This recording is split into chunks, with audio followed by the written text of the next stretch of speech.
Ce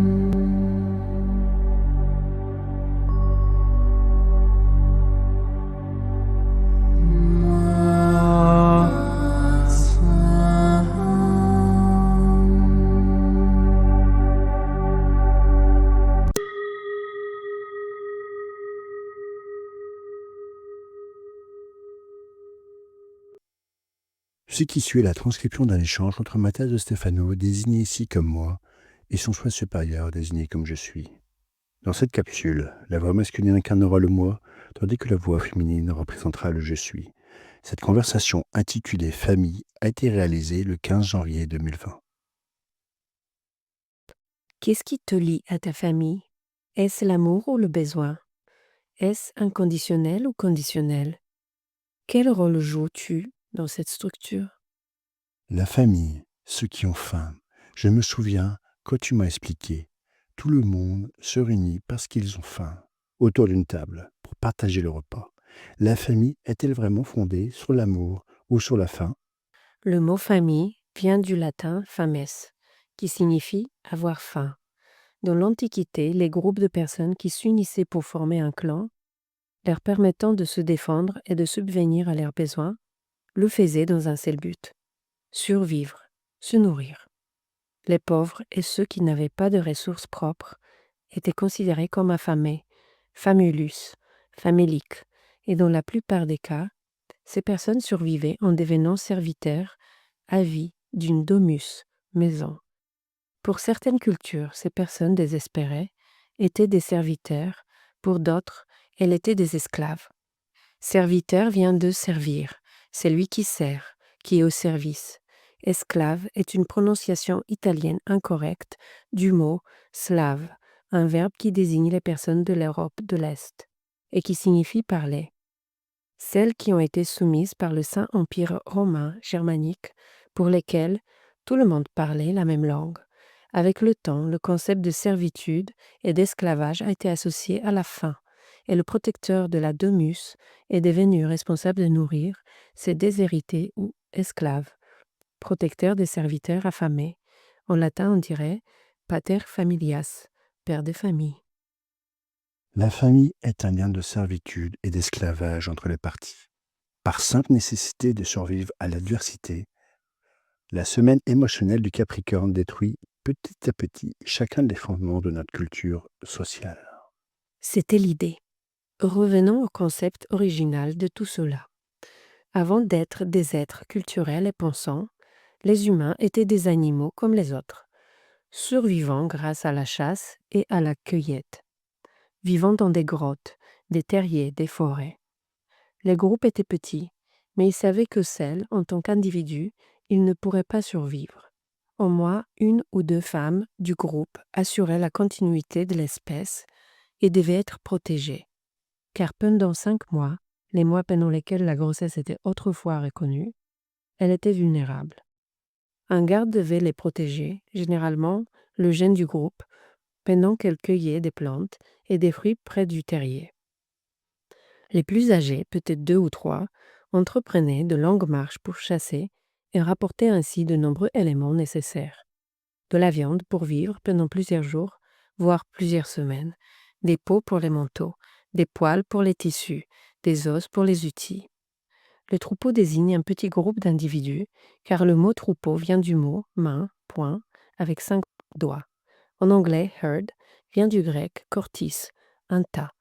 Lorsque le groupe s'agrandit, différents troupeaux interconnectés se créent, ce qu'on appelle un clan. Clan est une déformation du mot plane, c'est-à-dire plat, quelque chose d'étendu et de ramifié qui donne naissance au mot planta. Et c'est pourquoi ils sont tous connus sous le concept d'arbre généalogique. Cet arbre est un clan composé de différents troupeaux qui interagissent entre eux, en relation avec la nourriture, la faim, c'est-à-dire en famille. La famille est le groupe d'individus avec lesquels vous vous asseyez pour partager un repas à la même table. Ma famille est hispano-italienne, c'est-à-dire que chaque dimanche, nous devions tous nous réunir pour manger et passer la journée ensemble. Et parfois, plusieurs jours par semaine, ce rituel se répétait, passant d'une maison à l'autre. Les anglo-saxons n'ont pas cette culture. Pourquoi? Le climat et la géographie. Dans les régions froides d'Eurasie, la nourriture et les ressources sont rares, ce qui empêchait de subvenir aux besoins d'une seule famille nombreuse. C'est pourquoi les membres de la famille devaient se disperser sur le territoire, loin les uns des autres. Les clans nordiques parsemaient les territoires de fjords ou de zones humides. Cependant, dans les régions méditerranéennes, les ressources étaient plus abondantes, pendant plus longtemps et pour plus de personnes, ce qui leur permettait de partager davantage. De plus, la chaleur les poussait à construire leurs maisons très près les unes des autres afin de maintenir une température agréable en hiver comme en été, ce qui reliait les maisons presque sous le même toit. Il était donc plus normal pour les peuples méditerranéens de vivre dans des communautés composées de nombreux clans, tandis que dans le nord, les mêmes clans protégeaient des vastes territoires aux ressources limitées. Il en allait de même dans les villages asiatiques, indiens et américains. Comme je le disais, la structure d'un clan résulte de l'échange entre les individus pour maintenir la lignée en vie. Elle découle du besoin fondamental de manger, de se nourrir. La faim rend les humains esclaves de ceux qui possèdent la nourriture, et c'est pourquoi chaque membre de la famille est esclave du clan ou du groupe qui partage la nourriture. D'où vient l'amour familial? L'amour est un développement ancestral partagé par plusieurs espèces, pas seulement les humains. De nombreux animaux éprouvent de l'amour pour les individus de leur propre clan. L'amour est un mécanisme évolutif qui maintient la meute unie, qui fait que les individus se sentent partie intégrante d'un réseau équilibré, en éprouvant de l'amour les uns pour les autres. La continuité de l'espèce est assurée. C'est pourquoi, dans les langues indo-européennes, l'amour est connu sous le nom de amor, sans mort, c'est-à-dire que la vie continue, ou sous le nom de love, qui vient de la luxure, du plaisir sexuel que l'on ressent lorsqu'on s'interconnecte avec un autre être pour se reproduire, créant ainsi une union pour assurer la continuité. Waouh, tu continues à tuer toute la magie possible de l'âme humaine. Eh bien, pour comprendre ce que ressent réellement l'âme, il faut la nettoyer de tous les concepts biologiques.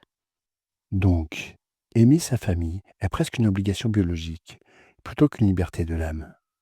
Oui, mais souviens-toi que cet amour a été conçu par l'âme qui, dans son état pur, ne voyait pas la nécessité de survivre, mais plutôt de s'étendre. Nous allons faire les deux parcours. Du point de vue de l'âme, de l'énergie, la matière est générée pour permettre à l'âme de créer, de manifester, d'expérimenter toutes ses capacités infinies sur un plan de créativité et de transformation constante. On ne peut pas créer sans modifier, et l'énergie éternelle ne se modifie pas. Donc la matière donne cette possibilité de changer. La construction de vastes réseaux donne plus d'options à l'âme pour se connaître et créer. Et cette expansion, vous vous souvenez d'hier, relation, est le pouls qui mène à l'action constante, qui ne cesse jamais. Vous vous souvenez d'hier, besoin, et ce besoin est éternel. Ce que vous appelez l'amour. L'âme ne voit pas l'amour comme une question de survie, mais comme une expansion créative. Or, dans la matière, cette expansion s'entremêle comme un arbre, un réseau qui relie tous les points entre eux et les rend dépendants par résonance, ce qui génère la condition. C'est ainsi que se construit le chemin génétique, c'est-à-dire le tracé évolutif depuis l'origine où un même point se répète et conditionne le suivant. Maintenant, du point de vue humain, le corps physique est le résultat de tous ces liens du réseau, de ces ramifications, de sorte que votre être est totalement conditionné par des centaines de potentialités. Du point de vue matériel, humain, l'amour est devenu un besoin de survivre, d'appartenir, car plus je m'étends, plus il y a des nœuds auxquels je suis lié. C'est la même chose, mais à partir de pôles opposés. C'est exact. D'un point de vue biologique, l'amour est un développement hormonal qui permet de maintenir les nœuds reliés entre eux afin que le tissu des réseaux reste en harmonie. Du point de vue de l'âme, l'amour est la capacité de ce réseau à s'étendre. Comment savoir si j'aime avec mon âme ou avec ma biologie? Tu t'en rendras compte lorsque tu n'auras plus faim. Hein? Quand tu n'auras plus besoin de ta famille pour exister. Quand tu trouveras l'amour dans l'expansion vers une famille plus grande, qui ne se limitera pas à la maison d'où tu viens, à la maison où tu es né. Quand tu verras en beaucoup de femmes tes mères et tes sœurs. Quand tu verras en beaucoup d'hommes tes pères et tes frères. Quand tu verras en beaucoup de personnes à travers le monde, tes amis et tes partenaires. Quand, sans jugement, tu oseras partager un plat avec n'importe quelle culture, dans n'importe quelle langue, quand cela ne t'affectera pas de t'éloigner de ta famille, car tu sais que sans eux, tu restes en vie, quand tu pourras les aimer sans rien attendre en retour. Peux-tu le faire? Il n'y a qu'une seule personne avec laquelle je ne me sens pas encore capable de le faire. Qui? Ma mère. Je peux le faire avec tout le monde. En fait, j'ai passé beaucoup de temps sans avoir de relation avec beaucoup de gens et cela ne m'affecte pas. J'ai perdu le contact avec une partie de ma famille et cela ne m'affecte pas. Je n'ai pas eu de contact avec mon père pendant 27 ans et cela ne m'a jamais affecté. Avant, j'étais très dépendant de ma famille. Beaucoup, pour moi, elle était tout. Cela devait venir du sang italien qui coule dans mes veines. J'avais besoin de faire tous mes projets avec eux, chaque semaine. Si un dimanche nous ne nous réunissions pas, cela me déprimait. J'avais besoin d'eux. Mais en 2019, tout a changé. Je pensais que c'était parce que je me sentais frustré, trahi, blessé. Je ne sais pas. Mais non, ce n'était pas ça. C'était parce que j'avais changé, en me connectant à toi, depuis le soi. La façon dont mon ego dépendait des autres a commencé à disparaître. Je ressens de l'émotion, mais j'ai cessé d'être émotionnellement dépendant. Et je ne ressens plus ni trahison ni frustration. Je ne ressens rien, c'est-à-dire rien de négatif, mais rien de positif non plus. Je sens que tout est bien, tel quel, et je me sens libre. J'ai réalisé qu'il n'est pas nécessaire d'être, de vivre ensemble, d'appartenir pour pouvoir faire partie du tout. Je n'ai pas besoin d'une famille, car je n'ai plus faim émotionnellement des autres. Et je me sens libre de choisir. Et la seule raison pour laquelle je reste attaché au concept de famille avec ma mère, c'est parce que je continue à consacrer ma vie à l'amour de la terre-mère. Et je ne le vois pas comme un fardeau, au contraire. Je le vois maintenant comme une compréhension, une raison, un but. Je pense pouvoir dire que mon clan n'est plus de Stefano, bidé. Mon clan est la vie sur terre. Je choisis les liens vers lesquels je m'étends. Je n'ai plus faim. Que ressens-tu quand tu vois ta famille sur cette photo? Que je les ai tous choisis et que je ne me sens plus redevable envers aucun d'entre eux. Les choses que je choisis maintenant de partager avec eux, c'est parce que je le souhaite, pas parce que je suis obligé. Et bien sûr, quand nous nous réunissons, nous mangeons, et nous mangeons beaucoup. Sauf quand je suis avec ma mère. Avec ma mère, nous prenons le thé.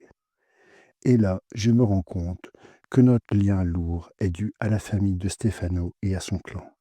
Mais depuis 2019, nous nous sommes libérés du clan.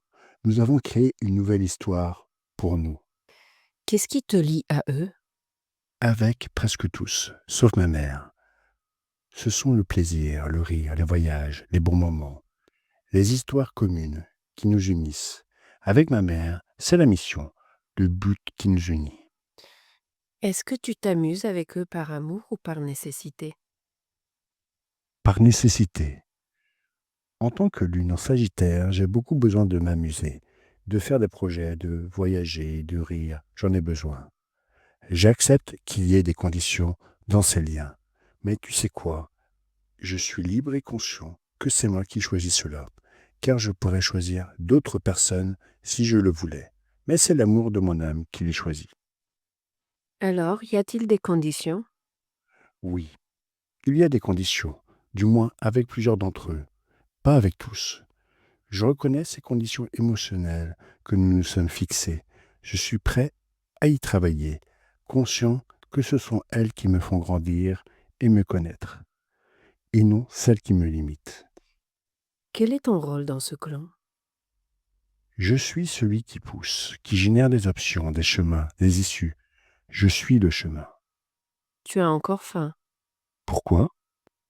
Parce que tu les aimes, tu les adores. Tu n'es pas mal nourri, tu peux choisir ce que tu manges et quand. Mais tu as encore faim. Tu appartiens encore à une famille. Tu dépends encore des concepts, de ton clan et de ses conditions. Reconnais-le, tu as encore besoin de ta famille.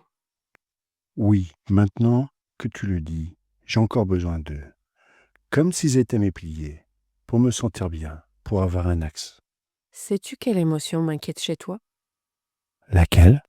Croire que pour être libre, tu dois cesser d'avoir faim. Combien de fois as-tu vu tant de personnes lutter pour se libérer des schémas familiaux, quitter le clan, rompre les liens de dépendance avec leurs parents, leurs ancêtres? Beaucoup. Et qu'as-tu toujours répondu à cela? Que supprimer les schémas pour se libérer de la famille, c'est comme vouloir construire une nouvelle maison et jeter la boîte à outils parce qu'elle est trop lourde. Le but n'est pas de ne plus avoir faim, c'est d'apprendre à manger. Petit déjeuner, déjeuner et dîner, et de temps en temps, un goûter. Sois conscient que tu n'es pas ici pour te libérer de la famille. Tu es ici pour profiter de ce que tu es en partageant une table, chaque dimanche, sans dépendre de l'obligation de le faire. M'épanouir sans me perdre. Partager mon assiette parce que je le choisis. Tes questions sont la fin de ma nourriture, qui sont les réponses. Nous sommes une famille alors. Parce que nous ne faisons qu'un.